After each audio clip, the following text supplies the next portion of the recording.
नमस्कार दोस्तों, मैं आपका दोस्त प्रमोद सिंह तंवर वीआरबी एजुकेशन पर आपका हार्दिक अभिनंदन एवं स्वागत करता हूं। दोस्तों मैं लेकर आया हूं आपके लिए सेल का सेकंड पार्ट। दोस्तों सेकंड पार्ट के अंदर हम different between plant cell and animal cell बोले तो जंतु कोशिका और पादप कोशिका में हम अंतर को देखेंगे। देखिए दोस्तों, आपके सामने ये बहुभु आपके सामने चित्र बने हुए हैं। ये आपका है एनिमल सेल का और ये है आपका प्लांट सेल का। इन दोनों में आपको कंपैरिजन दिखाई भी दे रहा होगा और मैं कुछ इनमें डिस्कस करूंगा आपके साथ कि इनके अंदर बहुत अच्छी अच्छी चीजें हैं याद करने के लायक और बहुत अच्छे क्वेश्चन आते हैं यहाँ से। और ये आपका सेल जो टॉपिक है वो आपका बायोलॉजी का बहुत इंपॉर्टेंट टॉपिक है। दोस्तों देखिएगा, ये आपकी है जंतु कोशिका।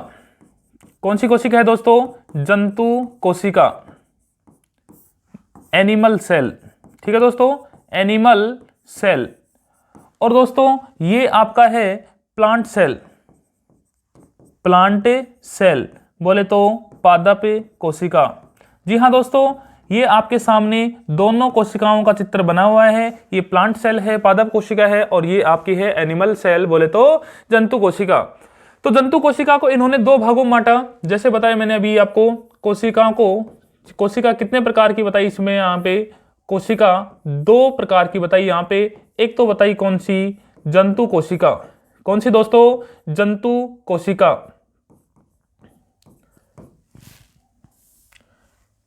जंतु कोशिका, ठीक है दोस्तों। और दूसरी जो कोशिका है वो आपकी कौन सी है? पादप कोशिका। ठीक है दोस्तों, जंतु कोशिका और पादप कोशिका। जंतु जो कोशिका है उसके भी तीन पार्ट होते हैं दोस्तों। कोशिका कोई भी हो, जंतु कोशिका हो या पादप कोशिका हो, तीन भाग होते हैं। जैसे हमारे इस कमरे की बात करें, कोई एक कमरा है, उस कमरे की जो बाहर की दीवार है, एक तो वो वाला पार्ट हो गया। एक कमरे की जो अंदर का संपूर्ण जो भाग होता है, टोटल जो पार्ट होता है, एक वो भाग हो गया। एक जो सेंटर के अंदर कोई पार्ट रखा हो वो भाग हो गया। जैसे इसकी बात करें हम, तो इसके अंदर सेल के अंदर तीन पार्ट हैं। जैसे आउटर जो भाग है, एक तो ये वाला पार्ट हो गया, एक जस्ट इसके अंदर का जो कंप्लीट भाग है ये टोटल, जिसके अंदर न्यूक्लियस भी आ गया और आपका साइटोप्लाज्मा भी आ गया, दोनों को मिलाकर ये एक भाग बन गया। ठीक है दोस्तों, अब इसके अंदर वाले भाग को भी दो भागों में बांट दिया। एक तो जो साइटोप्लाज्मा का भाग है वो, और दोस्तों एक आपका जो बीच वाला सेंटर का भाग बच गया जिसको बोलते हैं न्यूक्लियस, वो वाला भाग। तो जंतु कोशिका के तीन भाग होते हैं। जो बाहर का भाग है वो आपका कहलाता है कोशिका झिल्ली। जी हाँ दोस्तों, क्या कहलाता है? कोशिका झिल्ली। ठीक है दोस्तों, उसके बाद दूसरा जो भाग है जंतु कोशिका में, एक तो बाहर का भाग जो है वो आपका कोशिका झिल्ली हो गया, और उसके जस्ट अंदर आएंगे तो कोशिका झिल्ली और न्यूक्लियस, इट मींस केंद्रक, दोनों के बीच का जो भाग है वो आपका कहलाता है साइटोप्लाज्मा बोले तो कोशिका द्रव्य। कोशिका द्रव्य, ठीक है दोस्तों, इसको कहा जाता है साइटोप्लाज्म। ठीक है दोस्तों, इसके बाद जैसे ही साइटोप्लाज्म से आगे चलेंगे तो ये बीच में एक गोल सा भाग दिखाई दे रहा है आपको, ये कहलाता है न्यूक्लियस, केंद्रक। ठीक है दोस्तों, तो तीसरा भाग हो गया इसका केंद्रक। ठीक है दोस्तों, न्यूक्लियस। अच्छा, तीन भाग बताए मैंने जंतु कोशिका का। कोशिका झिल्ली जो आउटर सरफेस कहलाता है, जिसको हम कह सकते हैं सेल मेम्ब्रेन, इसको बोला जाता है दोस्तों सेल मेम्ब्रेन। ठीक है दोस्तों, दूसरा भाग हो गया कोशिका द्रव्य, साइटोप्लाज्मा, जो इस कोशिका झिल्ली और इस न्यूक्लियस के बीच का भाग है। और तीसरा भाग हो गया न्यूक्लियस, केंद्रक। ऐसे ही पादप कोशिका के तीन भाग होते हैं दोस्तों। पहला जो भाग है वो आपका कहलाता है, इधर कोशिका झिल्ली होती है जबकि इधर होती है दोस्तों कोशिका भित्ति। जी हाँ दोस्तों, इधर होती है कौन सी? कोशिका भित्ति। इसको इंग्लिश में बोला जाता है सेल वॉल। हाँ जी दोस्तों, सेल वॉल। दूसरा जो भाग है कोशिका भित्ति के अलावा, जैसे इधर कोशिका झिल्ली है तो इधर कौन सी है? कोशिका भित्ति। कोशिका झिल्ली के जस्ट अगला भाग बताया कोशिका द्रव्य, तो इधर भी दोस्तों कौन सा होता है? कोशिका द्रव्य। ठीक है दोस्तों, कोशिका द्रव्य। और जो तीसरा भाग है वो इधर भी कौन सा है? केंद्रक। तो इधर भी कौन सा है दोस्तों? केंद्रक। तो मेन डिफरेंस की बात करें तो आपको दिखाई दे रहा होगा मेन डिफरेंस की जंतु कोशिका में जो आउटर सरफेस होता है, जो आउटर मेम्ब्रेन होती है, वो कहलाती है सेल मेम्ब्रेन या कोशिका झिल्ली। जी हाँ दोस्तों, और जो प्लांट सेल होती है उसमें जो बाहर का आवरण होता है वो आपका कहलाता है कोशिका भित्ति, सेल वॉल। ठीक है दोस्तों, तो बेसिक कंसेप्ट की बात करें तो वो तो इतना ही था कि इसको भी तीन भागों बांट दिया और इसको भी तीन भागों बांट दिया।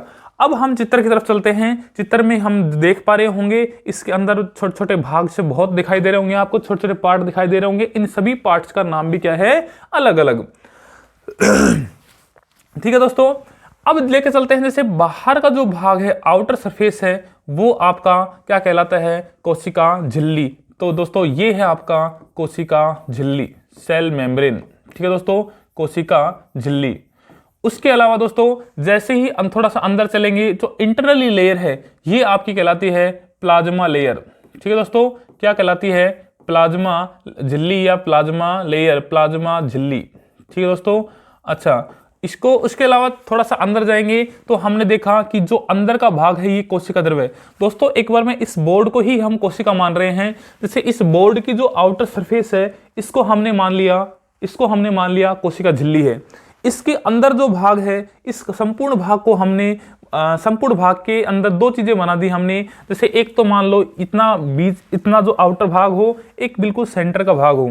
तो सेंटर वाले भाग को तो हमने न्यूक्लियस कह दिया, केंद्र कह दिया, और जो बीच वाला भाग बोल दिया उसको हमने क्या बोल दिया, कोशिका द्रव्य या साइटोप्लाज्मा। ठीक है दोस्तों, अब साइटोप्लाज्मा जो है इसके अंदर जो आपको छोटे छोटे पार्ट्स दिखाई दे रहे हैं, छोटे छोटे ऑर्गन्स दिखाई दे रहे हैं, छोटे छोटे जो पार्ट हैं, इनका सभी का नाम क्या है, अलग अलग। और इनका नोमेनक्लेचर भी आपके सामने का रखा है, नामकरण भी आपके सामने का रखा है। जैसे एक तो है आपका, जैसे ये रहा तारक केंद्र, इसको सेंट्रोसोम बोला जाता है दोस्तों, तारक काय होता है। उसके अलावा दोस्तों जैसे ये पार्ट है आपका, ये कहलाता है लाइसोसोम। जी हाँ दोस्तों, क्या कहलाता है, लाइसोसोम। ठीक है दोस्तों, लाइसोसोम। ठीक है दोस्तों, उसके अलावा आपको दिखाई दे रहा होगा राइबोसोम। उसके अलावा दिखा दे रहा होगा आपको माइटोकॉन्ड्रिया। ठीक है दोस्तों, माइटोकॉन्ड्रिया। उसके अलावा है खुरदरी अंतःपृथ्वी जालिका, रफनेस एंडोप्लाज्मिक रेटिकुलम। ठीक है दोस्तों, इसके अलावा है आपका कोशिका द्रव्य। ये बताया था मैंने, संपूर्ण भाग जो है वो क्या कहलाता है, कोशिका द्रव्य। उसके अलावा दोस्तों चलो, ये आपका है जो ये केंद्रक है, न्यूक्लियस है, इसका जो आउटर सरफेस है वो दोस्तों आपकी क्या कहलाती है, केंद्रीय झिल्ली या फिर न्यूक्लियस मेम्ब्रेन। और उसके अलावा दोस्तों ये जो है आपकी अंतःपृथ्वी जालिका, एंडोप्लाज्मिक रेटिकुलम, ये दो प्रकार की होती है। एक होती है खुरदरी अंतःपृथ्वी जालिका और एक होती है आपकी चिकनी अंतःपृथ्वी जालिका। ठीक है दोस्तों, तो ये तो चिकनी अंतःपृथ्वी जालिका है और ये है आपकी खुरदरी अंतःपृथ्वी जालिका। इसके अलावा जो बाहर का जो आवरण है दिखाई दे रहा है, इस पे यहाँ पे एक छोटा सा ऑर्गन्स होता है, यहाँ भी, या मैं कह सकता हूँ छोटा सा कोशिका अंग होता है ये। तो ये सेल ऑर्गन होता है जिसका नाम क्या है, गोल्जी उपकरण। ठीक है दोस्तों, गोल्जी उपकरण या फिर गोल्जी निकाय। ठीक है दोस्तों, इसके अलावा हम लेकर चलते हैं। ठीक दोस्तों, तो ये तो हो गया आपकी कोशिका। जिसकी बात करें हम जंतु कोशिका की, तो ये जंतु कोशिका की आपकी चित्र हो गया आपका। इसमें बताया मैंने 3 पार्ट होते हैं। आउटर जो भाग है वो आपका कहलाता है कोशिका झिल्ली, थोड़ा सा अंदर आएंगे तो फिर कहलाएगा कोशिका द्रव्य, और कोशिका द्रव्य से फिर थोड़ा अंदर आएंगे तो केंद्र कहलाता है। ठीक है दोस्तों, अब मेन जो इंपॉर्टेंट बात है वो ये है कि दोस्तों यदि हम केंद्रक प्लस कोशिका द्रव्य कर दें, इट मीन्स दोस्तों कि ये तो केंद्रक हो गया आपका और ये कोशिका द्रव्य हो गया। या मैं ये कह सकता हूं कि आपका एक तो ये कोशिका द्रव्य साइटोप्लाज्मा, और दोस्तों एक आपका केंद्रक, इनको यदि ऐड कर दिया जाए तो कोशिका झिल्ली के अंदर का संपूर्ण जो भाग है वो आपका कहलाता है जीव द्रव्य। जी हाँ दोस्तों, क्या कहलाता है, जीव द्रव्य। इसको दोस्तों कहा जाता है प्रोटोप्लाज्मा। ठीक है दोस्तों, क्या कहा जाता है इनको, प्रोटोप्लाज्मा। ठीक है दोस्तों, प्रोटोप्लाज्म जो है वो केंद्रक और कोशिका द्रव्य इन दोनों का संपूर्ण भाग है। दोस्तों क्वेश्चन ये पूछा जाता है कि जीव द्रव्य की खोज किसने की थी, तो जीव द्रव्य की खोज किसने की थी दोस्तों, पुरकिंजे ने। ठीक है, एक वैज्ञानिक हुआ करते थे जिनका नाम था पुरकिंजे, इन्होंने जीव द्रव्य की खोज कर दी। ठीक है दोस्तों,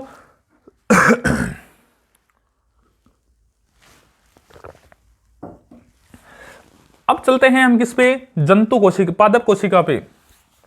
तो दोस्तों पादप कोशिका का जो आउटर सरफेस है वो आपको बताया मैंने क्या कहलाता है, कोशिका भित्ति। ठीक है दोस्तों, सेल वॉल कहलाता है। तो ये तो हो गई आपकी कोशिका भित्ति, कोशिका भित्ति। ठीक है।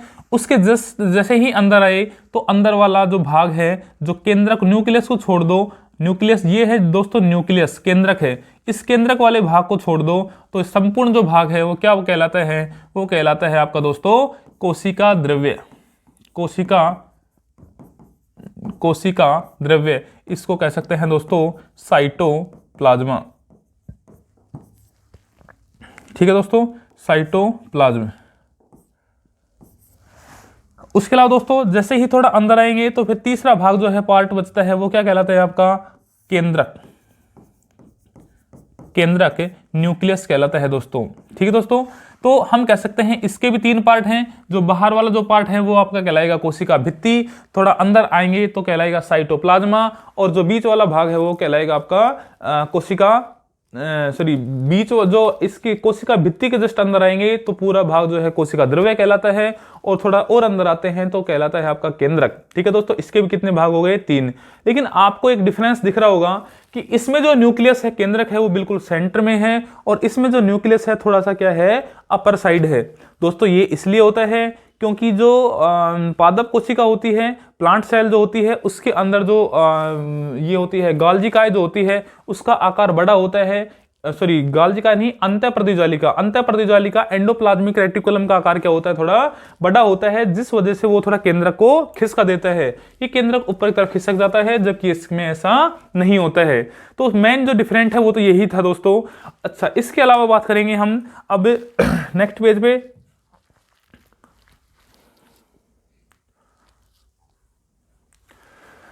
ठीक है दोस्तों, अब देखिएगा, हमने सबसे पहले यदि बात करें तो पहला एक पार्ट लिया था जिसका नाम था कोशिका झिल्ली। कोशिका झिल्ली, इसे कहा जाता है दोस्तों सेल मेम्ब्रेन। ठीक है दोस्तों, सेल मेम्ब्रेन, कोशिका झिल्ली। कोशिका जो झिल्ली है, सेल मेम्ब्रेन है, वो किसमें पाई जाती है, जंतु कोशिका में। तो दोस्तों इसमें नोट करते रहना, जंतु कोशिका में। ठीक है दोस्तों, यह केवल किसमें पाई जाती है, जंतु कोशिका में। यह केवल जंतु कोशिका में पाई जाती है। यह केवल जंतु कोशिका में पाई जाती है। ठीक है दोस्तों, फिर बात करते हैं कोशिका झिल्ली बनी किसकी होती है, तो यह, या फिर बात करें इसका निर्माण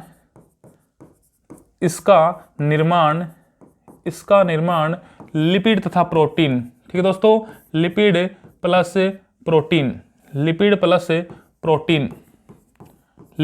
प्रोटीन बोले तो लाइपोप्रोटीन। ठीक है दोस्तों, लाइपोप्रोटीन से होता है। ठीक है दोस्तों, हम कह सकते हैं कोशिका जो झिल्ली होती है ये केवल किसमें पाई जाती है, जंतु कोशिका में पाई जाती है, और इसका जो निर्माण होता है वो किससे होता है दोस्तों, लिपिड तथा प्रोटीन, या बोले तो लाइपोप्रोटीन से होता है। ठीक है दोस्तों, अब बात करते हैं हम कोशिका झिल्ली। तो यह अर्धपारगम्य, सेमी परमेबल, यह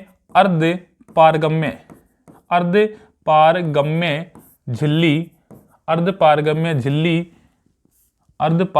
झिल्ली तथा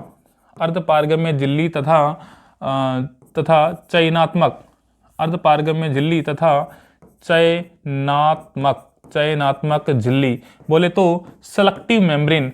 चयनात्मक झिल्ली सेलेक्टिव मेम्ब्रेन होती है। ठीक है दोस्तों, ये जो है लवण तथा प्रोटीन को चयन कर करके अंदर भेजती है, इसलिए इसको बोला जाता है सेलेक्टिव मेम्ब्रेन, और ये अर्धपारगम्य झिल्ली भी है।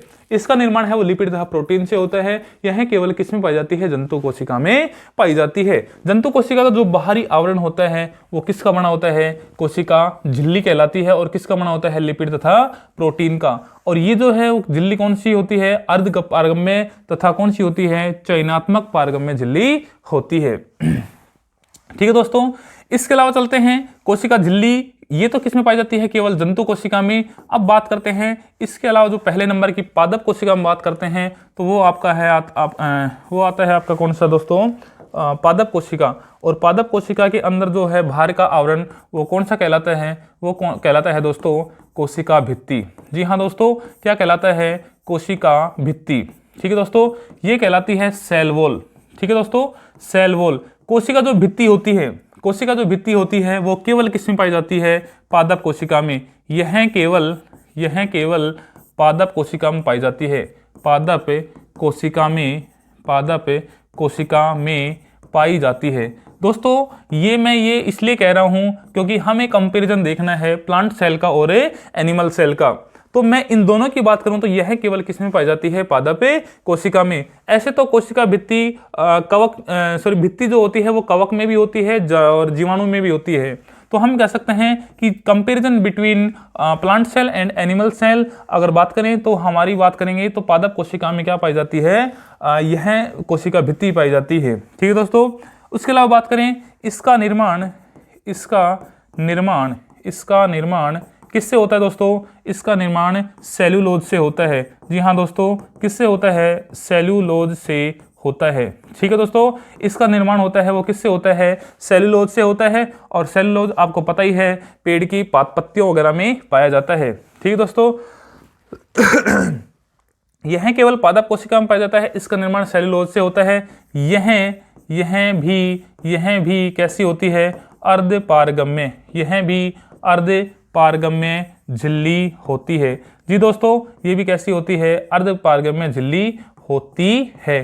ठीक है दोस्तों, तो ये जो है जो कोशिका झिल्ली और कोशिका भित्ति में फर्क है, पता चल गया आपको। अब ये बाहर का आउटर जो सरफेस था वो आपका हुआ। अब जैसे ही अंदर की तरफ आते हैं हम, तो अंदर तरफ देखेंगे दोस्तों, अंदर तरफ आएंगे तो अंदर तरफ आपको मिलेगा कोशिका द्रव्य। इसको कहा जाता है साइटोप्लाज्म।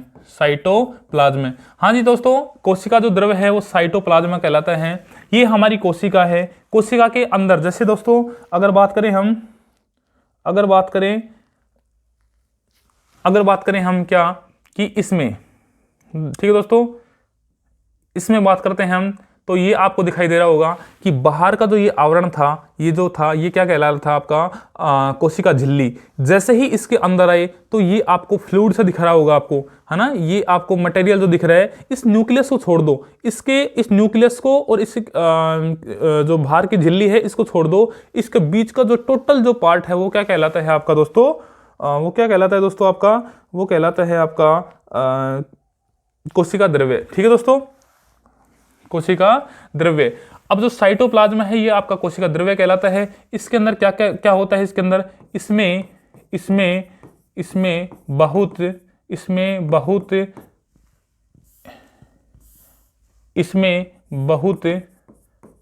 सारे प्रमुख कोशिका अंग होते हैं। बहुत सारे प्रमुख कोशिका अंग होते हैं। ठीक है दोस्तों, इसके अंदर बहुत सारे प्रमुख कोशिका अंग होते हैं। जैसे बात करें, जैसे लाइसोसोम,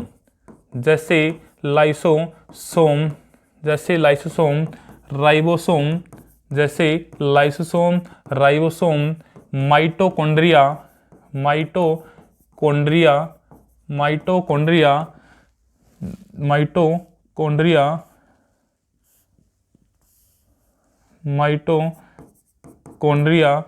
दोस्तों, लाइसोसोम हो गया, राइबोसोम हो गया, माइटोकॉन्ड्रिया हो गया।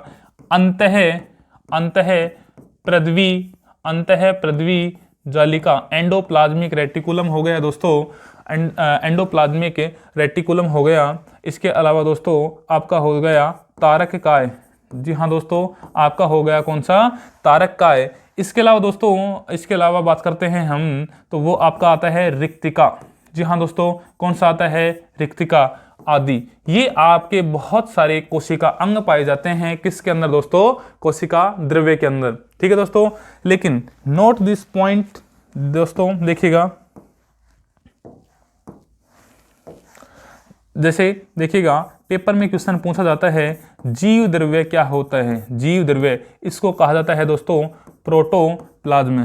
ठीक है दोस्तों, क्या कहा जाता है? प्रोटोप्लाज्म। जो जीव द्रव्य होता है वो क्या कहलाता है? वो केंद्रक प्लस कोशिका द्रव्य, केंद्रक प्लस कोशिका द्रव्य इनको सम्मिलित रूप से क्या कहा जाता है, जीव द्रव्य कहा जाता है। जी हाँ दोस्तों, ये आपकी सेल का आउटर सरफेस थी और इसके बीच में ये केंद्रक था और ये जो भाग था, ये जो भाग है, या फिर मैं कह सकता हूं ये जो भाग है आपका,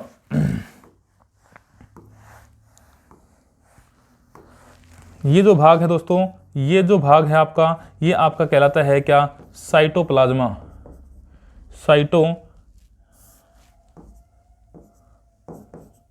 साइटोप्लाज्मा, ठीक है दोस्तों, ये है आपका साइटोप्लाज्मा। अब लेकिन बात करें इस संपूर्ण भाग को जो इस सेल मेम्ब्रेन के जो अंदर पाया जाता है, उस संपूर्ण भाग को क्या कहा जाता है दोस्तों, जीव द्रव्य। ठीक है दोस्तों, क्या कहा जाता है, जीव द्रव्य। तो हम ये कह सकते हैं कि जो केंद्रक है, इस केंद्रक को भी ऐड कर दो किसमें, इस साइटोप्लाज्मा में, तो दोनों को मिलाकर क्या बन जाएगा, जीव द्रव्य, प्रोटोप्लाज्म बन जाएगा। और इसकी खोज किसने कर दी दोस्तों, इसकी खोज की थी पुरकिंजे ने। ठीक है दोस्तों, एक वैज्ञानिक हुआ करते थे जो जिसने इसकी क्या कर दी थी, खोज। तो जीव द्रव्य की खोज किसने की थी दोस्तों, वो की थी पुरकिंजे ने। ठीक है दोस्तों, किसने की थी, पुरकिंजे ने। तो जीव द्रव्य के अंदर क्या क्या पाया जाता है दोस्तों, केंद्रक भी पाया जाता है और कोशिका द्रव भी पाया जाता है, और खोज कर दी किसने दोस्तों, पुरकिंजे ने। ठीक है दोस्तों, अब बात करते हैं थोड़ा सा आगे। तो हमने एक पार्ट पढ़ लिया कि जीव द्रव्य क्या होता है, कोशिका द्रव्य क्या होते हैं, कोशिका झिल्ली क्या होती है और कोशिका भित्ति क्या होती है। ठीक है दोस्तों, अब हम चलते हैं थोड़ा सा आगे। तो दोस्तों एक नोट लगा के एक लाइन लिख लेना कि पादप जो है उसकी तो कोशिका भित्ति है, पादप की कोशिका भित्ति, पादप की कोशिका भित्ति सेल्यूलोज से, पादप की कोशिका भित्ति सेल्यूलोज से बनी होती है, सेल्यूलोज से बनी होती है, सेल्यूलोज से बनी होती है, जबकि कवक की कोशिका भित्ति, कवक की कोशिका भित्ति काइटिन की, कवक की कोशिका भित्ति काइटिन की बनी होती है, काइटिन की बनी होती है। जी हाँ दोस्तों, बहुत इंपॉर्टेंट क्वेश्चन है कि पादप की कोशिका भित्ति सेल्यूलोज से बनी होती है, जबकि कवक की कोशिका भित्ति किससे बनी होती है, काइटिन से बनी होती है। ठीक है दोस्तों, फिर लेकर चलते हैं हम थोड़ा सा आगे। जैसे ही बॉडी के अंदर कोशिका जो थी, उस कोशिका के अंदर हम घुस चुके, उसके अंदर जैसे ही हमने एंट्री की तो कोशिका द्रव पड़ा, और कोशिका द्रव के अंदर हमने पहला जो टॉपिक है वो हमें जैसे देखेंगे हम लाइसोसोम। जी हाँ दोस्तों, लाइसोसोम, इनकी कुछ मैं आपको लाइसोसोम, राइबोसोम, जो भी है आपके कोशिका अंग हैं, इनके बारे में थोड़ा सा बता देता हूं मैं आपको। ये सभी कोशिका अंगों का कोई विशेष काम होता है, कोई प्रमुख काम होता है, जिस वजह से वो जाने जाते हैं। इन सभी कोशिका अंगों का कोई ना कोई उपनाम भी दे रखे हैं। ठीक है दोस्तों, तो जैसे लाइसोसोम है, ये लाइसोसोम किसके रूप में पाया जाता है, थैली के रूप में पाया जाता है। यह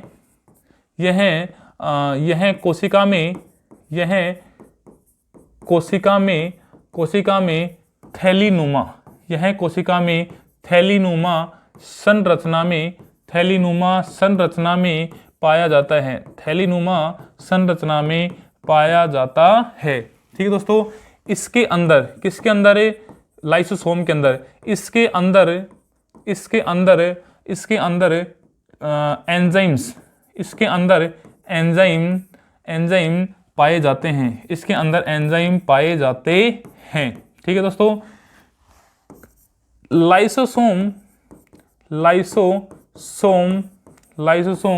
की थैली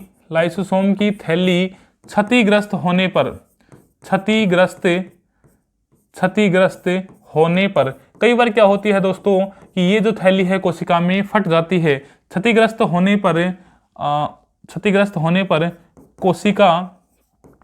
कोशिका का पाचन कर जाती है, पाचन कर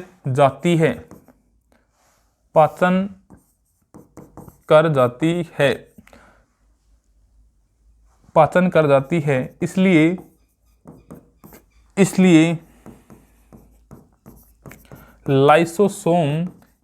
लाइसोसोम को आत्मघाती थैली, आत्मघाती थैली, आत्मघाती थैली, इसे सुसाइड बैग, इसे सुसाइड बैग, सुसाइड बैग, आत्मघाती थैली या आत्महत्या की थैली, आत्महत्या की थैली, आत्मघाती थैली या फिर आत्मघाती या थैली या फिर आत्महत्या की थैली कहा जाता है, कहा जाता है। ठीक है दोस्तों, लाइसोसोम की थैली क्षतिग्रस्त होने पर कोशिका का पाचन कर जाती है, इसलिए लाइसोसोम को आत्मघाती थैली, it mean suicide bag of cell या आत्महत्या की थैली कहा जाता है। ठीक है दोस्तों, इसे पाचक थैली, इसे डाइजेस्टिव बैग, इसे डाइजेस्टिव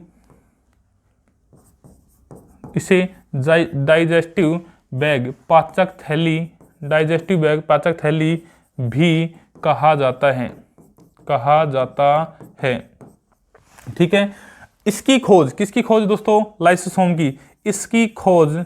इसकी खोज वैज्ञानिक हुआ करते थे जिसका नाम था डी डुवे। हाँ जी दोस्तों, डी डुवे, ये हम कह सकते हैं ये कोशिका को ले डूबता है और इसकी खोज कर दी किसने? ले डुवे ने। ठीक है दोस्तों, लाइसोसोम की खोज कर दी डी डुवे ने। यह कोशिका में थैलीनुमा संरचना में पाया जाता है। एक छोटी सी थैलीनुमा संरचना होती है जिसमें 20 से 25 एंजाइम्स होते हैं जो कि एसिड होते हैं। ठीक है दोस्तों, इसके अंदर एंजाइम्स पाए जाते हैं और लाइसोसोम की थैली क्षतिग्रस्त होने पर कोशिका का पाचन कर जाती है, इसलिए लाइसोसोम को आत्महत्या की थैली या सुसाइड बैग ऑफ सेल या फिर आत्महत्या की या आत्मघाती थैली कहा जाता है। ठीक है दोस्तों, इससे पाचक थैली या डाइजेस्टिव बैग भी कहा जाता है। ठीक है दोस्तों, इसकी खोज किसने कर दी? डी डुवे ने। ठीक है दोस्तों, किसने कर दी? डी डुवे ने। अब चलते हैं हम नेक्स्ट पेज पे दोस्तों। ये आपका हो गया लाइसोसोम। ठीक है दोस्तों, क्या हो गया आपका? लाइसोसोम। अब बात करते हैं हम किसकी? गाल्जिकाए। ठीक है दोस्तों, ये प्रमुख कोशिका अंग है गाल्जिकाए। ठीक है दोस्तों, गाल्जिकाए या हम कह सकते हैं गोल्जी कॉम्प्लेक्स। ठीक है दोस्तों, गोल्जी कॉम्प्लेक्स। ठीक है दोस्तों, गोल्जी कॉम्प्लेक्स। गोल्जी कॉम्प्लेक्स गोल्जिकाए है, वो भी कहाँ पाया जाता है? कोशिका द्रव्य के अंदर पाया जाता है, साइटोप्लाज्म में पाया जाता है। ये भी बहुत प्रमुख अंग है जो गाल्जिकाए है। इसकी जो खोज थी, गाल्जिकाए की जो खोज थी वो की थी किसने? कैमिलो गाल्जी ने। ठीक है दोस्तों, किसने की थी? कैमिलो गाल्जी ने की थी। ठीक है दोस्तों, इसकी खोज कर दी किसने? कैमिलो गाल्जी ने। ठीक है दोस्तों, गाल्जिकाए है, गाल्जिकाए को क्या कहा जाता है दोस्तों? ये कहा जाता है गाल्जिकाए है जो हमारी बॉडी के अंदर या हमारी सेल के अंदर कुछ आवागमन को तय करता है। जैसे कुछ प्रोटीन जो खनिज लवण वगैरह होते हैं उनको आने जाने के लिए क्या करता है? सहायता करता है, सपोर्ट करता है। ठीक है, इसलिए इसको कहा जाता है यातायात प्रबंधक। ठीक है दोस्तों, इसे कोशिका का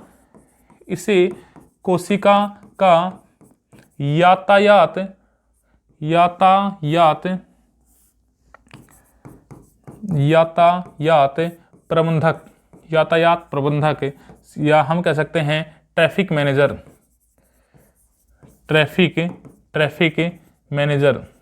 ठीक है दोस्तों, ट्रैफिक मैनेजर या फिर यातायात प्रबंधक कहा जाता है। ठीक है दोस्तों, इसकी खोज कर दी कैमिलो गाल्जी ने। इसे कोशिका का यातायात प्रबंधक कहा जाता है। क्यों कहा जाता है दोस्तों? क्योंकि ये हमारी जो सेल होती है, इस सेल के अंदर जैसे ये मान लो आपका गोल्जिकाए है, तो इसके अंदर सेल में कुछ चीजें आ सकती हैं, कुछ चीजें नहीं आ सकती। उन चीजों को कंट्रोल करने का काम कौन करता है? गोल्जिकाए करता है। ये ट्रैफिक कंट्रोल का काम करता है, ये आवागमन को तय करता है। ठीक है दोस्तों, इसलिए इसको क्या बोल दिया? ट्रैफिक मैनेजर बोल दिया। ठीक है दोस्तों, ये हो गया आपका क्या? गोल्जिकाए। ठीक दोस्तों, इसके अलावा आपके लिए बहुत इंपॉर्टेंट टॉपिक है और वो है आपका कौन सा दोस्तों? वो है आपका क्या? माइटोकॉन्ड्रिया। ठीक है दोस्तों, वो आपका है कौन सा? माइटोकॉन्ड्रिया। ठीक है दोस्तों, माइटोकॉन्ड्रिया जो है वो भी बहुत इंपॉर्टेंट पार्ट है कोशिका का और बहुत इंपॉर्टेंट पार्ट होने की वजह से इसको उपनाम भी जो दिया जा रहा है वो भी बहुत इंपॉर्टेंट है, बहुत महत्वपूर्ण है। ठीक है दोस्तों, माइटोकॉन्ड्रिया है, इसकी जो खोज की थी, माइटोकॉन्ड्रिया की जो खोज की थी वो किसने की थी दोस्तों? अल्टमैन ने। ठीक है दोस्तों, किसने की थी? अल्टमैन ने। लेकिन इसने बायोब्लास्ट नाम दिया था। इसने क्या नाम दिया था? बायोब्लास्ट। बायोब्लास्ट नाम दिया। ठीक है दोस्तों, इन्होंने बायोब्लास्ट नाम दिया, किसने? अल्टमैन ने। किसका? माइटोकॉन्ड्रिया का। इसके बाद एक वैज्ञानिक आए जिसका नाम था कार्ल बेंडा या फिर बोले तो सी बेंडा। ठीक है दोस्तों, सी बेंडा ने क्या किया? नामकरण किया। जी हाँ दोस्तों, क्या किया? नामकरण। और नाम क्या रखा दोस्तों? उन्होंने नाम रख दिया था दोस्तों, उन्होंने नाम रख दिया माइटोकॉन्ड्रिया। ठीक है दोस्तों, उन्होंने क्या नाम रख दिया? माइटोकॉन्ड्रिया। ठीक है दोस्तों, माइटोकॉन्ड्रिया नाम रखने वाला कौन था? सी बेंडा था। जबकि इसकी खोज एक्चुअल में किसने की थी? अल्टमैन ने की थी। लेकिन नाम क्या था? बायोब्लास्ट। आपके पेपर में यदि आ जाए और ऑप्शन में अल्टमैन ना मिले खोज के रूप में, तो किसको रखना है दोस्तों? आपको सी बेंडा को रखना है। जबकि एक्चुअल में सी बेंडा ने क्या किया था दोस्तों? नामकरण किया था। ठीक है दोस्तों, माइटोकॉन्ड्रिया जो है, इसे माइटोकॉन्ड्रिया को, या फिर हम कह सकते हैं इसे कोशिका का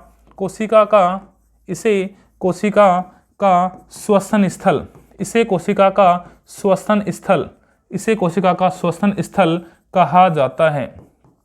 इसे कोशिका का श्वसन स्थल कहा जाता है। ठीक है दोस्तों, कोशिका का श्वसन स्थल इसलिए कहा जाता है क्योंकि कोशिका में जो श्वसन प्रक्रिया होती है वो किस भाग में होती है दोस्तों? तो वो होती है किसमें? माइटोकॉन्ड्रिया में। इस वजह से कोशिका का क्या बोल दिया? इसको श्वसन स्थल बोल दिया। ठीक है दोस्तों, इसकी एक बात बहुत इंपॉर्टेंट है, क्या? कि ये हमारे शरीर को एनर्जी प्रदान करता है। और वो कैसे करता है दोस्तों? क्योंकि आपने देखा होगा, सुना होगा, पढ़ा होगा क्या कि ग्लूकोज के एक अणुसूत्र से, ग्लूकोज के एक अणु से लगभग 36 एटीपी ऊर्जा प्राप्त होती है। 36 एटीपी ऊर्जा प्राप्त होती है। ठीक है दोस्तों, आपने सुना होगा ग्लूकोज के एक अणु से लगभग 36 एटीपी ऊर्जा प्राप्त होती है, जिसमें से 34 एटीपी ऊर्जा माइटोकॉन्ड्रिया के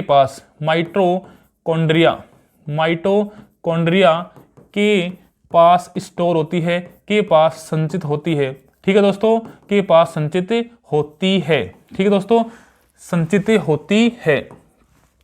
अब 36 एटीपी हमारे पास ऊर्जा लिबरेट हो रही है, जिसके अंदर से 34 जो एटीपी ऊर्जा है वो कौन रखता है? माइटोकॉन्ड्रिया स्टोर रखता है।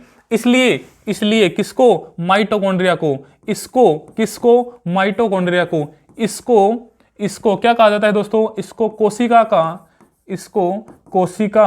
का पावर हाउस। इसे कोशिका का पावर हाउस या फिर हम कह सकते हैं कोशिका का शक्ति गृह या फिर इंग्लिश में बोले तो पावर हाउस ऑफ सेल कोशिका का शक्ति गृह कहा जाता है या कहते हैं। ठीक है दोस्तों, कहा जाता है। इसको कोशिका का पावर हाउस कहा जाता है या कोशिका का शक्ति गृह कहा जाता है। किसको कहा जाता है दोस्तों? माइटोकॉन्ड्रिया को। माइटोकॉन्ड्रिया हमें बॉडी में क्या प्रदान करता है दोस्तों? एनर्जी प्रदान करता है। इसे कोशिका का श्वसन स्थल भी कहा जाता है। ये हमारे अंदर बॉडी के अंदर बहुत इंपॉर्टेंट पार्ट होता है दोस्तों। ठीक है दोस्तों, इसके अलावा नेक्स्ट जो है पॉइंट है दोस्तों, वो क्या है आपका? आपका है दोस्तों राइबोसोम। ठीक है दोस्तों, राइबोसोम। उससे पहले दोस्तों आपको पढ़ना पड़ेगा अंतःप्रद्वी जालिका। अंतःप्रद्वी जालिका। ठीक है दोस्तों, अंतःप्रद्वी जालिका। इसे बोला जाता है दोस्तों एंडोप्लाज्मिक रेटिकुलम। ठीक है दोस्तों, रेटिकुलम, एंडोप्लाज्मिक रेटिकुलम। दोस्तों इसका प्रमुख कार्य क्या होता है? ये हमारी कोशिका को स्ट्रक्चर देता है। ठीक है दोस्तों, ये कोशिका को क्या देता है? स्ट्रक्चर। इसलिए इसे कोशिका का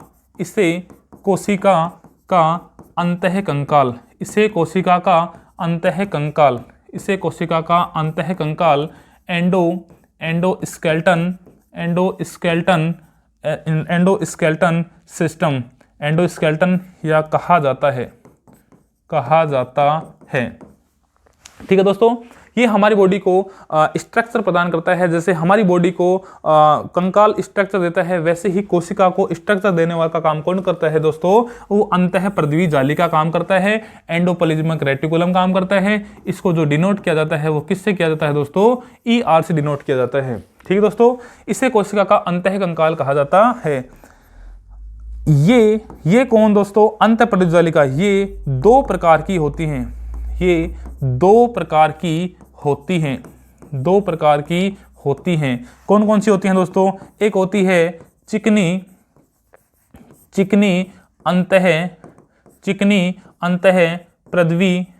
अंतःपर्दवी जालिका। ठीक है दोस्तों, एक क्या होता है? चिकनी अंतःपर्दवी जालिका। और दूसरा जो होता है दोस्तों वो होता है खुरदरी खुरदरी अंतःपर्दवी जालिका।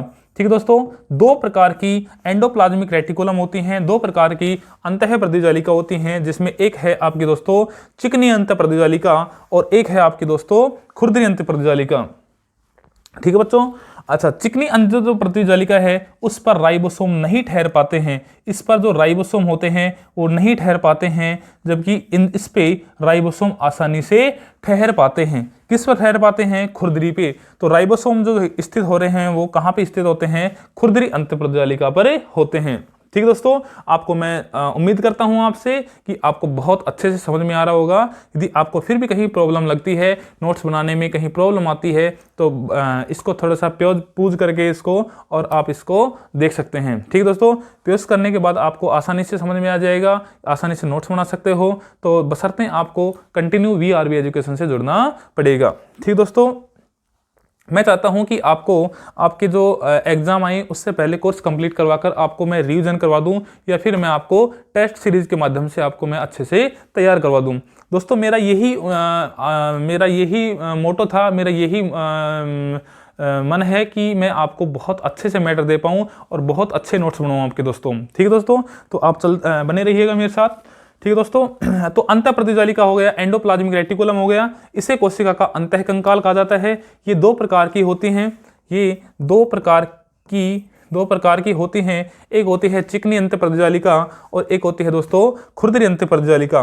खुरदरी जो होती है उसके ऊपर ठहरते हैं कौन?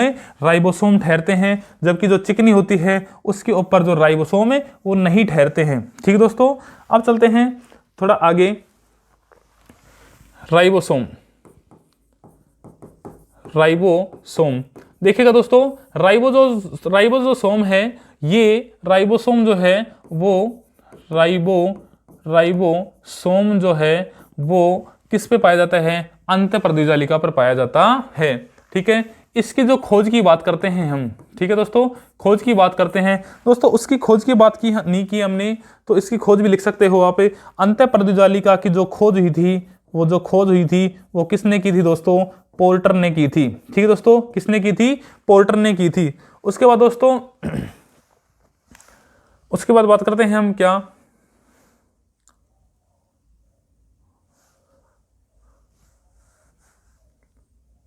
राइबोसोम की बात करते हैं। तो राइबोसोम की खोज किसने की थी दोस्तों?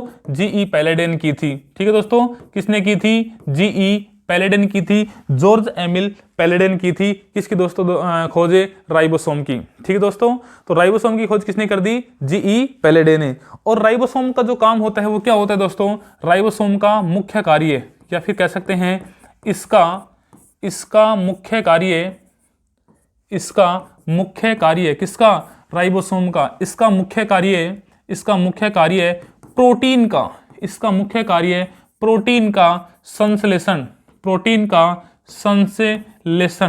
का संश्लेषण या सिंथेसिस, प्रोटीन का संश्लेषण करना होता है। इसका प्रमुख कार्य प्रोटीन का संश्लेषण करना होता है। ठीक है दोस्तों, प्रोटीन का संश्लेषण करना होता है, इसलिए इसे प्रोटीन की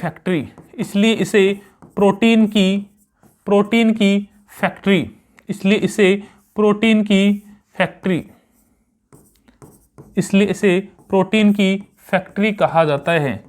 प्रोटीन की फैक्ट्री कहा जाता है। किसे कहा जाता है दोस्तों? राइबोसोम को कहा जाता है। क्यों? क्योंकि ये प्रोटीन का क्या करते हैं? संश्लेषण करते हैं। ठीक है दोस्तों, प्रोटीन का संश्लेषण करने की वजह से इसको कहा जाता है प्रोटीन की फैक्ट्री। ठीक है दोस्तों, इसके अलावा बात करते हैं हम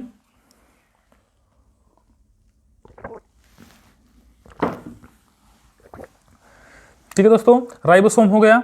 अब बात करते हैं हम किसकी? तारक काय की। ठीक है दोस्तों, बात करते हैं किसकी? तारक काय की। तो इसको कहा जाता है सेंट्रोसोम। सेंट्रोसोम। ठीक है दोस्तों, तारक काय जो होता है वो केवल, या मैं कह सकता हूं यह केवल जंतु कोशिका में पाया जाता है।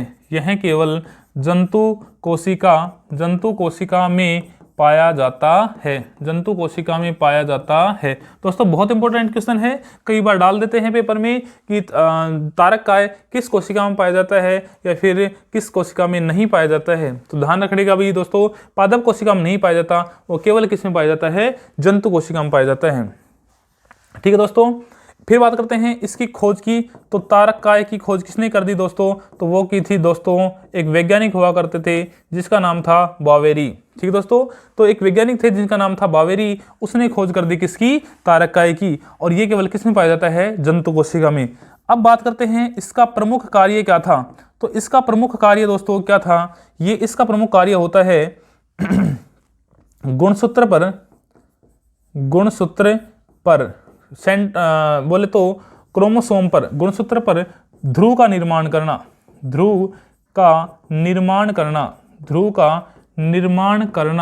होता है। ठीक है दोस्तों, ध्रुव का निर्माण करना होता है। कार्य जो होता है वो इसका प्रमुख कार्य ये होता है, जो गुणसूत्र होते हैं, क्रोमोसोम जो होते हैं, उस पर जो ध्रुव होते हैं उनका निर्माण करने का काम होता है। किसका दोस्तों? तारक काय का। ठीक है दोस्तों, अच्छा फिर नेक्स्ट कोशिका अंग पे चलते हैं हम। नेक्स्ट कोशिका अंग पे चलते हैं, वो है नेक्स्ट कोशिका अंग आपका रिक्तिका। ठीक दोस्तों, वोकल्स जो है रिक्तिका, इस पर चलते हैं। तो दोस्तों यह पादप कोशिका व जंतु कोशिका, यह पादप कोशिका व जंतु कोशिका दोनों में, पादप कोशिका व जंतु कोशिका दोनों में पाई जाती है। ठीक है दोस्तों, ये कोशिका जो है जंतु कोशिका और पादप कोशिका, इस दोनों में पाई जाती है। क्या? आपका ये कोशिका अंग जिसका नाम क्या है? रिक्तिका। ठीक दोस्तों, पादप कोशिका में अच्छा दोस्तों आपको पता है कि रिक्तिका है, उसका प्रमुख कार्य क्या होता है? वो होता है वाटर बैलेंसिंग का। ठीक है दोस्तों, इसका प्रमुख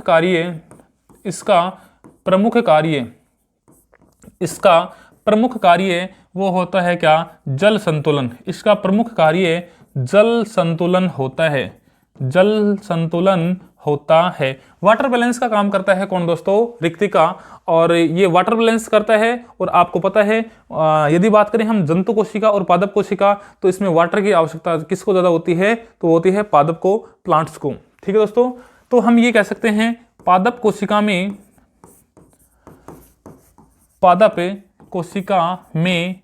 रिक्तिका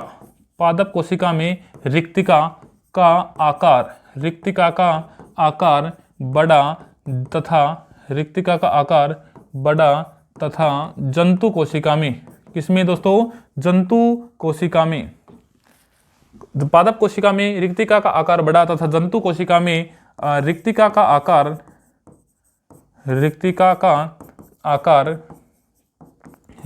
आकार क्या होता है? छोटा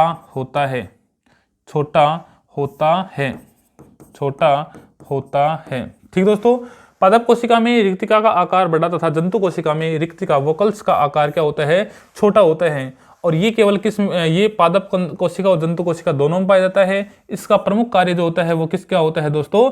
जल संतुलन का होता है। ठीक दोस्तों, तो ये आपका क्या हो गया? रिक्तिका हो गया। ठीक दोस्तों, इसके अलावा हम बात करते हैं किसकी? वो होता है आपका केवल ये तो अच्छा तारक काय था, वो केवल किसमें पाया जा रहा था? जंतु कोशिका में। अब जो नेक्स्ट आ रहा है वो आपका है दोस्तों, नेक्स्ट पेज पर चलते हैं दोस्तों। जो नेक्स्ट आ रहा है वो आपका क्या है? लवक। क्या है दोस्तों? लवक। इसको कहा जाता है प्लास्टिड। ठीक दोस्तों, क्या कहा जाता है? प्लास्टिड। अच्छा, ये जो होता है लवक वो केवल, यह केवल किस में पाया जाता है? यह केवल पादप कोशिका में पाया जाता है। पादप कोशिका में, पादप कोशिका में पाया जाता है। यह केवल पादप कोशिका में पाया जाता है। ठीक दोस्तों, ये केवल किस में पाया जाता है? पादप कोशिका में पाया जाता है। ये 3 प्रकार के होते हैं। लवक जो होते हैं वो कितने प्रकार के होते हैं? 3 प्रकार के होते हैं। 3 प्रकार के होते हैं। देखो दोस्तों, इनके कार्य के आधार पे, इनके गुण के आधार पे कितने प्रकार के पाया जाता है?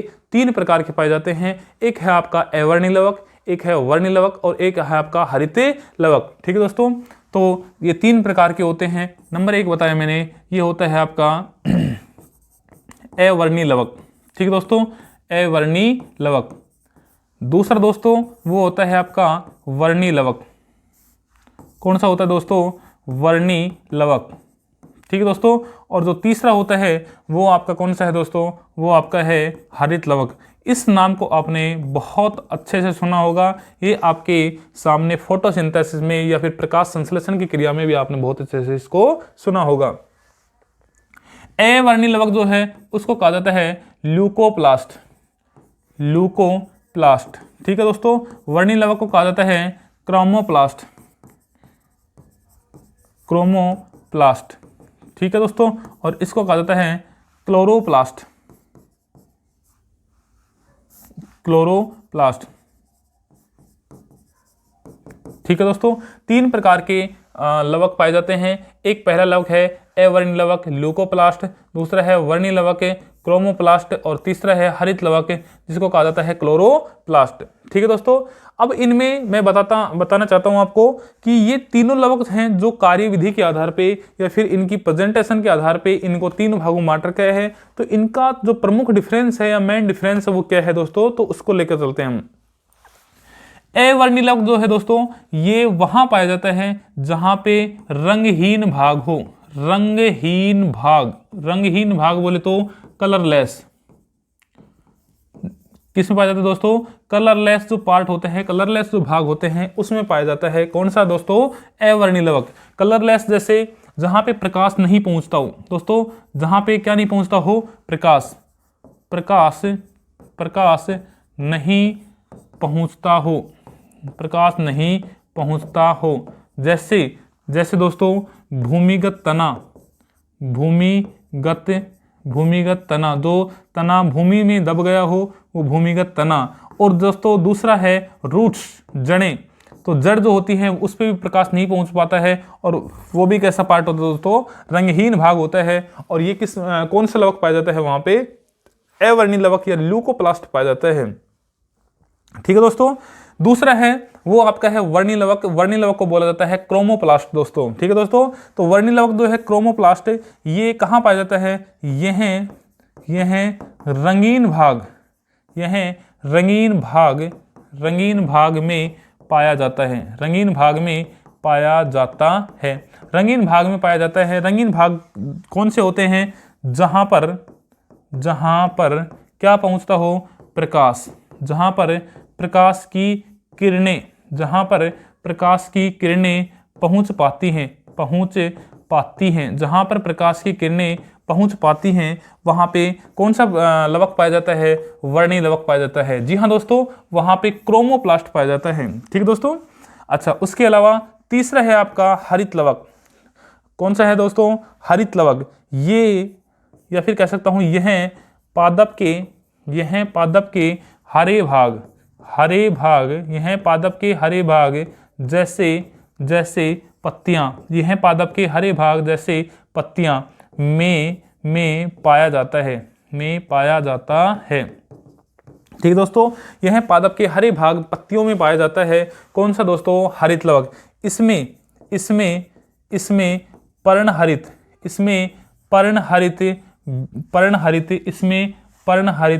पिगमेंट या वर्णक भी पाया जाता है। पर्णहरित पिगमेंट या फिर पर्णहरित वर्णक पाया जाता है। ठीक है दोस्तों, यह पादप के हरे भाग में पाया जाता है जैसे पत्तियां, और इसमें इसमें पर्णहरित वर्णक भी पाया जाता है। ये पर्णहरित वर्णक क्या है दोस्तों? ये पर्णहरित वर्णक क्या है? आपने सुना होगा प्रकाश संश्लेषण की क्रिया, प्रकाश संश्लेषण की क्रिया, प्रकाश संश्लेषण की क्रिया। दोस्तों आपको बहुत अच्छा मजा आने वाला है। जैसे जैसे टॉपिक आगे चलता रहेगा वैसे वैसे आपको बहुत मजा आने वाला है। और दोस्तों आर्मी जो अग्निवीर है उसको आप 101% क्रैक करेंगे, बशर्ते आपको वीआरबी एजुकेशन से जुड़ना पड़ेगा और जुड़े रहना पड़ेगा। दोस्तों ये वीडियो जो आपके लिए है बहुत कारगर साबित होने वाली है। इसमें मैं आपका आर्मी अग्निवीर का एक भी क्वेश्चन नहीं छोड़ रहा हूं। बशर्ते आपको मैं बता देता हूं दोस्तों, मैं केवल आपको आर्मी अग्निवीर का ही सिलेबस लेकर चल रहा हूं आपके लिए। इसके अंदर आर्मी अग्निवीर के लिए अलावा आपका कोई भी सिलेबस कवर नहीं हो पाएगा। क्यों? क्योंकि जो आपका आर्मी अग्निवीर का जो पेपर होता है वो बहुत नॉर्मल पेपर होता है। इसके अंदर केवल मेन जो बातें होती हैं वही बतानी होती हैं, टॉपिक क्लियर करना होता है। ठीक है दोस्तों, इसके अलावा यदि आपको बहुत अच्छे से पढ़ना होगा तो हम नेक्स्ट बैच जो लॉन्च करेंगे उसके अंदर हम आपको बहुत अच्छे से और बहुत डेप्थ में पढ़ाएंगे। दोस्तों अभी केवल मैं यही कहना चाहूँगा कि पढ़ें उतना ही जिससे आपका सिलेक्शन आर्मी अग्निवीर में हो जाए। ठीक है दोस्तों, तो प्रकाश संश्लेषण की क्रिया फोटोसिंथेसिस जो प्रोसेस है उसके अंदर, फोटोसिंथेसिस प्रोसेस के अंदर आपने देखा होगा कि इस क्रिया में प्रकाश संश्लेषण की इस क्रिया में पादप अपना भोजन स्वयं बना लेता है, स्वयं बना पाता है या फिर बना लेता है। ठीक है दोस्तों, नेक्स्ट है दोस्तों प्रकाश संश्लेषण क्रिया में पादप अपना भोजन खुद से बना पाता है। इस क्रिया में पादप जड़ों द्वारा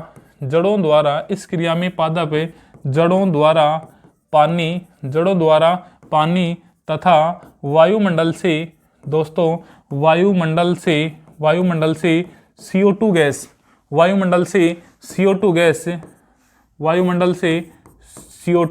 गैस एब्जॉर्ब करके, अवशोषित करके, ठीक है दोस्तों, CO2 गैस एब्जॉर्ब करके इस क्रिया में पादप जड़ों द्वारा पानी तथा वायुमंडल से CO2 गैस अवशोषित करके अपने भोजन का निर्माण करता है। अपने भोजन का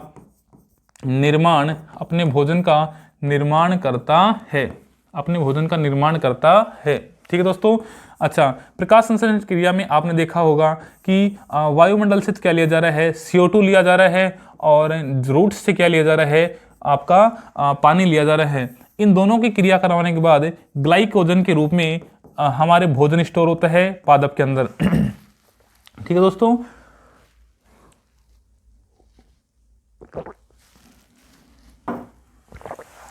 वायुमंडल से CO2 गैस ली जा रही है और रूट से आपका पानी लिया जा रहा है, और आपके लिए जो प्रोडक्ट बन पा रहा है, प्राइमरी प्रोडक्ट, वो आपका क्या है? C6H12O6, जिसे हम क्या कहेंगे? ग्लूकोज। ठीक है दोस्तों, क्या कहेंगे? ग्लूकोज। और साथ में आपका जो एमिट होने वाली है वो कौन सी गैस है? O2 गैस है। ये आपकी इनहेल होने वाली है तो वो आपकी एमिट होने वाली है। ठीक है दोस्तों, इसके हम बात करते हैं अब क्या इनके बैलेंस की बात करते हैं। तो बैलेंस देखिएगा दोस्तों, हम कह सकते हैं कि इसके कितने अणु हैं? 6 अणु। ठीक है दोस्तों, 6 अणु लेते हैं तो इसके 6 दूनी 12 हो जाएंगे, और दोस्तों 6 दूनी 12 और 6 18, और इधर हैं 6 और 6 दूनी 12 और 6 18। ये दोनों समी जो तरफ से है वो बैलेंस हो गई है। ठीक है, अब इसके लिए क्या प्रमुख है चीजें? प्रकाश संश्लेषण क्रिया तो ठीक है दोस्तों आपने पढ़ ली, लेकिन इसके लिए जरूरी क्या है? तो दोस्तों इसके लिए जरूरी क्या है? इस क्रिया के लिए एक बहुत जरूरी चीज है कि प्रकाश होना जरूरी है। ठीक है दोस्तों, एक तो प्रकाश होना जरूरी है। इसके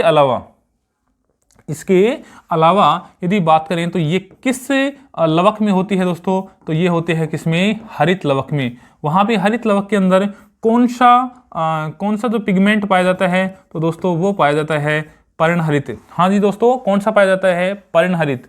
इसके अलावा ये पूछा जाता है पेड़ की पत्तियों में कौन सी धातु पाई जाती है? तो दोस्तों वो कौन सी पाई जाती है? मैग्नीशियम धातु पाई जाती है। तो आपने जो गैस छोड़ी है वो CO2 छोड़ी है, और पेड़ द्वारा एब्जॉर्ब होने वाली गैस कौन सी है? CO2। और हमारे द्वारा जो लेने वाली गैस है वो O2 है, जो कि पेड़ द्वारा छोड़ी जाने वाली गैस है। ठीक है, तो प्रकाश संश्लेषण क्रिया कुछ इस प्रकार से होती है। आपने देखा हरित लवक जो होता है, क्लोरोप्लास्ट होता है, वो पादप में ही पाया जाता है जहां पे भोजन का निर्माण होता है, प्रकाश की उपस्थिति में होता है, और वहां जो वर्णक होता है वो पर्णहरित होता है। और धातु की बात करें तो कौन सा होता है दोस्तों? मैग्नीशियम होता है। तो दोस्तों ये तो बात कर ली हमने किसकी? हरित लवक की। ठीक है दोस्तों, आपने देखो पीछे देखा था, आपने जो पीछे देखा था कि एवर्नी लवक था, ल्यूकोप्लास्ट था, वो केवल रंगहीन भाग में या फिर कलरलेस भाग में पाया जा रहा था, वहां पे प्रकाश नहीं पहुंचता है। एग्जाम्पल लिया आपने भूमिगत तना और आपने जड़ें। दूसरा जो भाग देखा आपने वो है आपका वर्णी लवक, जिसे कहा जाता है क्रोमोप्लास्ट। और जो क्रोमोप्लास्ट है वहां प्रकाश नहीं, क्रोमोप्लास्ट है वहां प्रकाश पहुंचता है। ठीक है दोस्तों, यह रंगीन भाग में पाया जाता है और जहां पे प्रकाश की किरणें पहुंचे पाती हैं। ठीक है दोस्तों, तीसरा है आपका हरित लवक। तो हरित लवक ये कहना चाह रहा है कि यह पादप के हरे भाग जैसे पत्तियों में पाया जाता है। इसमें पर्णहरित वर्णक भी पाया जाता है। पर्णहरित वर्णक होता है क्लोरोफिल। ठीक है दोस्तों, क्लोरोफिल भी पाया जाता है किसमें? क्लोरोप्लास्ट में। ठीक है दोस्तों, इसके अलावा बात करें तो ये आपका हो गया प्रकाश संश्लेषण क्रिया, फोटोसिंथेसिस प्रोसेस। इस क्रिया में पादप अपना भोजन स्वयं बना लेता है, और किसके रूप में बनाता है दोस्तों? ग्लाइकोजन के रूप में। ठीक है दोस्तों, ग्लाइकोजन के रूप में। ग्लाइकोजन के रूप में जो पादप होता है वो अपना भोजन को क्या करता है? स्टोर करता है। ठीक है, इस क्रिया में पादप जड़ द्वारा पानी खींचता है और वायुमंडल से CO2 लेता है और एब्जॉर्ब करके अपने भोजन का निर्माण करता है। ठीक है दोस्तों, और जो प्रकाश संश्लेषण की क्रिया है वो कुछ इस प्रकार से होती है। ठीक है दोस्तों, इसके अलावा दोस्तों आपको बताऊं मैं कि जो पादप होते हैं उसकी जो पत्तियां जो पीली पड़ जाती हैं, पीली जो पड़ती हैं, वो पीली पत्तियों का जो कारण होता है वो दोस्तों होता है कैरोटीन प्रोटीन। ठीक है दोस्तों, कैसा होता है? Carotene protein. कैरोटीन प्रोटीन की वजह से पत्तियों का रंग कैसा पड़ता है दोस्तों? पीला पड़ता है। कैरोटीन प्रोटीन जो होता है वो आपने बहुत से खाद्य पदार्थ में भी देखा होगा। दूध वगैरह में भी कौन सा पाया जाता है? कैरोटीन प्रोटीन पाया जाता है। जो गाय का दूध होता है उसमें कैरोटीन प्रोटीन पाया जाता है। ठीक है दोस्तों, फिर चलते हैं हम थोड़ा सा आगे। ठीक है दोस्तों, ये आपका क्या हो गया? लवक। अब हम जो पढ़ रहे थे वो सेल पढ़ रहे थे। सेल का जो आउटर पार्ट था वो कोशिका झिल्ली, कोशिका भित्ति था। उसके जैसे ही अंदर आए हम तो हमने देखा कि उसमें कोशिका अंग थे, और उन कोशिका अंगों को आपने बहुत अच्छे से पढ़ लिया। उन कोशिका अंगों में से आपका था राइबोसोम, लाइसोसोम, अंतःप्रदिजालिका, गोल्जी काय आपका हो गया, फिर इधर लवक हो गया, तारक काय होगा, रिक्तिका हो गया। तो ये सारे आपने कोशिका अंगे पढ़ लिए। अब बात करते हैं मेन जो पार्ट आता है बीच के अंदर, वो जो पूरी कोशिका को कंट्रोल करता है उसका नाम है केंद्रक। ठीक है दोस्तों, उसका नाम क्या है? केंद्रक, न्यूक्लियस। ठीक है दोस्तों, न्यूक्लियस केंद्रक जो है वो कहाँ पाया जाता है? दोनों कोशिकाओं में पाया जाता है, और एक में मध्य में होता है, एक में थोड़ा दाएं खिसका होता है। तो यह भाग कोशिका का प्रमुख भाग, यह भाग कोशिका का प्रमुख भाग है, जो पादप कोशिका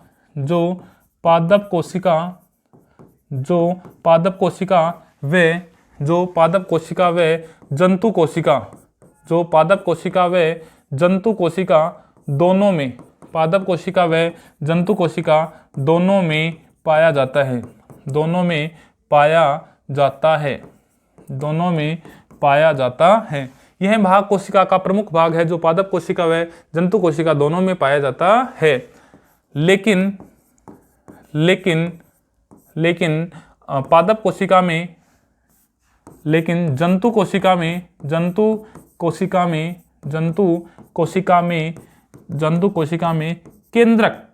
केंद्रक बीच में पाया जाता है, तथा पादप कोशिका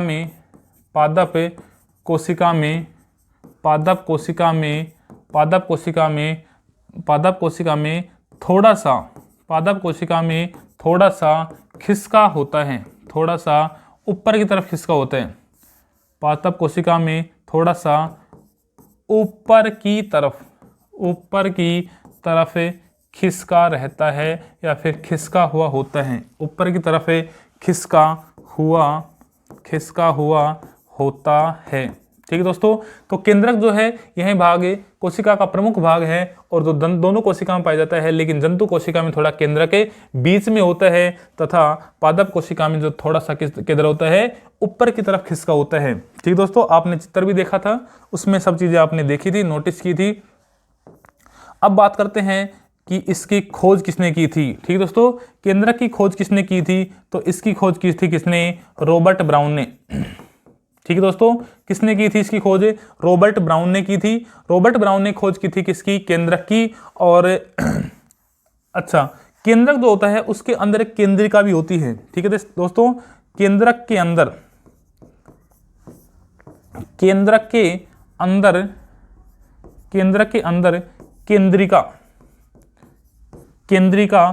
न्यूक्लियस केंद्रिका स्थित होती है,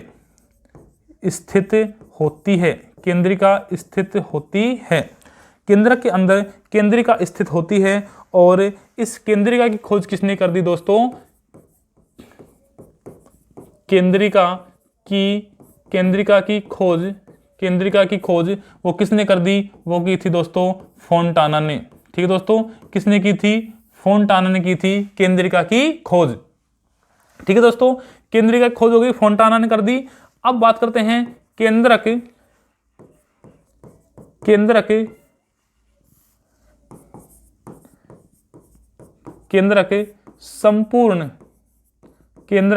संपूर्ण कोशिका पर नियंत्रण रखता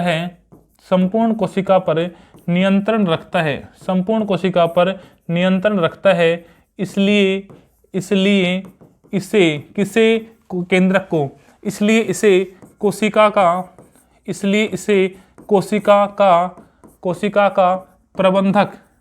इसे कोशिका का प्रबंधक या मैं कह सकता हूं सेल मैनेजर।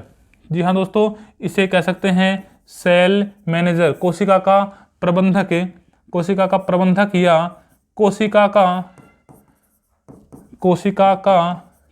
का सीपीयू, कोशिका का प्रबंधक सेल मैनेजर या फिर कोशिका का सीपीयू कहा जाता है। ठीक दोस्तों, केंद्रक जो है वो संपूर्ण कोशिका पर नियंत्रण रखता है, इसलिए कोशिका का प्रबंधक या सेल मैनेजर या फिर कोशिका का सीपीयू कहा जाता है। किसे कहा जाता है दोस्तों, केंद्रक को कहा जाता है। ठीक है दोस्तों,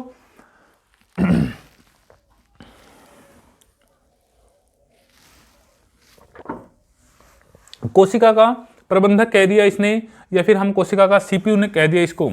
अच्छा, ये बहुत प्रमुख भाग होता है जो पूरी कोशिका पे क्या करता है, नियंत्रण करता है, बीच में बैठकर ही यहां से कमांड करता है। और इसके अंदर क्या पाई जाती है, केंद्रिका पाई जाती है। ठीक है दोस्तों, केंद्रक में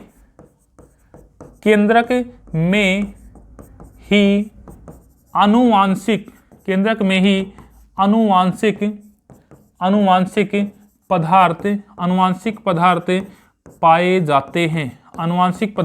जाते हैं, जिनसे या फिर हम कह सकता हूं आनुवांशिक पदार्थ पाए जाते हैं। कौन कौन से आनुवांशिक पदार्थ पाए जाते हैं, वो है एक तो डीएनए, आरएनए। ठीक है दोस्तों, डीएनए, आरएनए, जीन, ये सब किसमें पाए जाते हैं, आपके केंद्रक के अंदर पाए जाते हैं। ठीक दोस्तों, केंद्रक में क्रोमेटिन भी पाया जाता है। केंद्रक में क्रोमेटिन पाया जाता है।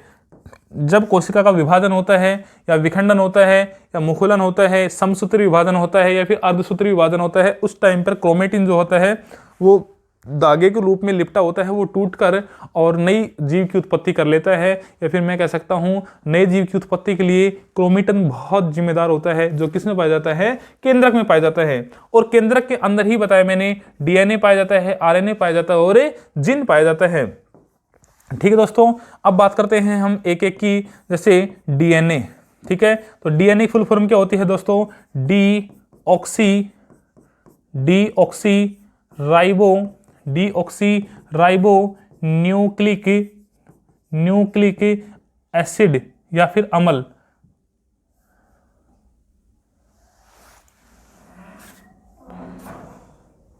ठीक दोस्तों, डीएनए की जो फुल फॉर्म होती है वो कौन सी होती है आपकी?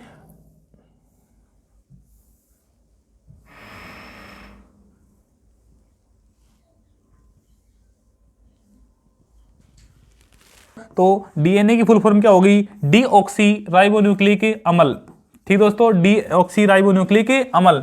इसकी दोस्तों बहुत से पेपर में इसकी खोज पूछी जाती है और आपके अग्निवीर के एग्जाम को लेकर इसकी खोज बहुत इंपॉर्टेंट रही है दोस्तों। डीएनए की जो खोज हुई थी किसने की थी दोस्तों? वो की थी वाटसन एंड क्रिक ने। ठीक दोस्तों, किसने की थी? Watson and Crick. Watson and Crick ने खोज की थी किसकी दोस्तों? डीएनए की। ठीक है दोस्तों, इसके अलावा बात करते हैं डीएनए। तो डीएनए का डबल हेलिक्स मॉडल, डीएनए का double helix model, double helix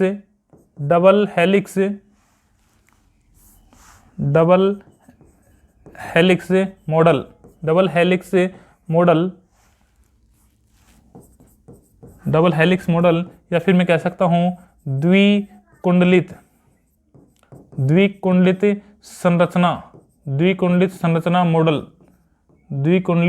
संरचना मॉडल। डीएनए का डबल हेलिक्स मॉडल, द्विकुंडलित संरचना मॉडल किसने दिया था? तो दोस्तों वो भी क्या था, किसने? वाटसन एंड क्रिक ने। ठीक है, एक वैज्ञानिक हुआ करते थे वाटसन और दूसरे वैज्ञानिक कौन थे? क्रिक। इन्होंने दोनों ने मिलकर एक डबल हेलिक्स मॉडल दिया और इन्होंने कहा कि जो गुणसूत्र होते हैं वो इस प्रकार से लिपटे होते हैं और इन्हीं को बोला जाता है द्विकुंडलित संरचना मॉडल या फिर डबल हेलिक्स मॉडल। ठीक है दोस्तों, इसके अलावा बात करते हैं तो डीएनए व आरएनए के चार नाइट्रोजन क्षार होते हैं। चार नाइट्रोजन क्षार होते हैं। कौन कौन से होते हैं दोस्तों? एक होता है एडेनिन। दोस्तों एक होता है कौन सा? एडेनिन।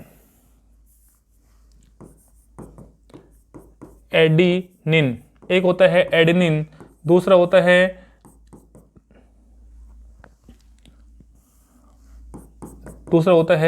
थायमिन। दूसरा होता है दोस्तों कौन सा? थायमिन। तीसरा होता है कौन सा? ग्वानिन। कौन सा होता है दोस्तों? ग्वानिन। और चौथा होता है वो दोस्तों साइटोसिन। चार प्रकार के नाइट्रोजन क्षार होते हैं, एडेनिन, ग्वानिन, थायमिन और साइटोसिन। लेकिन नोट लगा के लिख लेना दोस्तों, आरएनए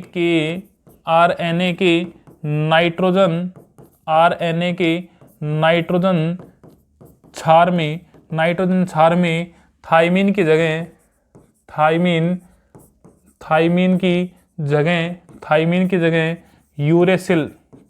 जगह यूरेसिल आ जाता है। ठीक दोस्तों, आरएनए के नाइट्रोजन क्षार में थायमिन की जगह यूरेसिल आ जाता है और ये थायमिन हट जाता है और साथ में क्या आ जाता है? यूरेसिल आ जाता है। ठीक है दोस्तों, ये किसकी बात कर रहा हूं मैं? डीएनए और आरएनए की। ठीक है दोस्तों, अब एक क्वेश्चन ये भी बनता है दोस्तों डीएनए और आरएनए से। डीएनए जो आरएनए इनके दोनों नाइट्रोजन क्षार हो गए। एक क्वेश्चन है दोस्तों आरएनए। अच्छा, बात करते हैं आरएनए की। तो आरएनए की फुल फॉर्म क्या होती है दोस्तों? राइबोन्यूक्लिक एसिड या फिर राइबोन्यूक्लिक अम्ल। राइबोन्यूक्लिक अम्ल है वो किसकी फुल फॉर्म होती है? आरएनए की फुल फॉर्म होती है। और दोस्तों इसकी खोज किसने की थी? आरएनए की खोज दोस्तों बताओ किसने की थी दोस्तों? आरएनए की खोज किसने की थी दोस्तों? ये की थी किसने? फ्रेडरिक मिसर ने। ठीक दोस्तों, किसने की थी? फ्रेडरिक मिसर ने की थी किसकी? आरएनए की खोज। आरएनए खोज कर दी किसने? फ्रेडरिक मिसर ने। और इसकी फुल फॉर्म होती है राइबोन्यूक्लिक अम्ल। आरएनए तीन प्रकार के होते हैं। एक होता है एमआरएनए, एक होता है दोस्तों एमआरएनए RRNA,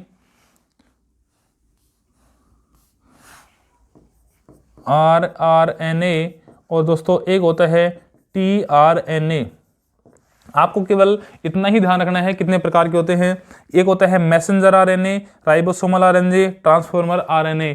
ये तो होते हैं चल RNA होते हैं, ये राइबोसोम पर ठहरने वाले RNA होते हैं, और ये क्या होते हैं दोस्तों, संदेशवाहक RNA होते हैं। ठीक है दोस्तों। एक दोस्तों आपको ये भी याद रखना पड़ेगा, DNA से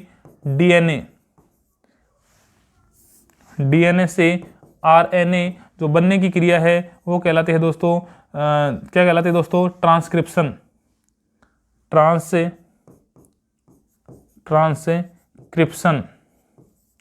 ट्रांसक्रिप्शन। और दोस्तों RNA से प्रोटीन बनने की जो क्रिया है वो कहलाती है ट्रांसलेशन।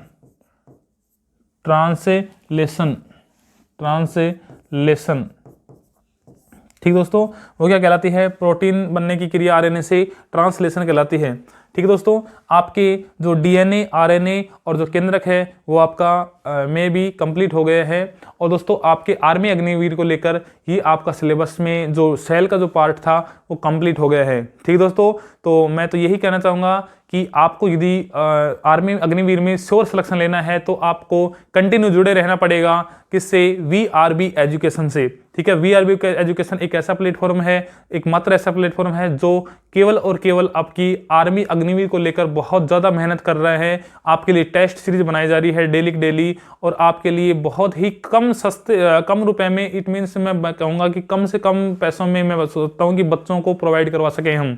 और ये जो बैच है आपके लिए कारगर साबित होने वाला है। इस बैच को जो बच्चा ज्वाइन करेगा वो बच्चा 101% एग्जाम को या फिर रिटर्न को क्लियर कर देगा। तो जय हिंद दोस्तों, जय भारत। मिलते हैं हम ब्रेक के बाद अगले एपिसोड में। ठीक है, बाय दोस्तों।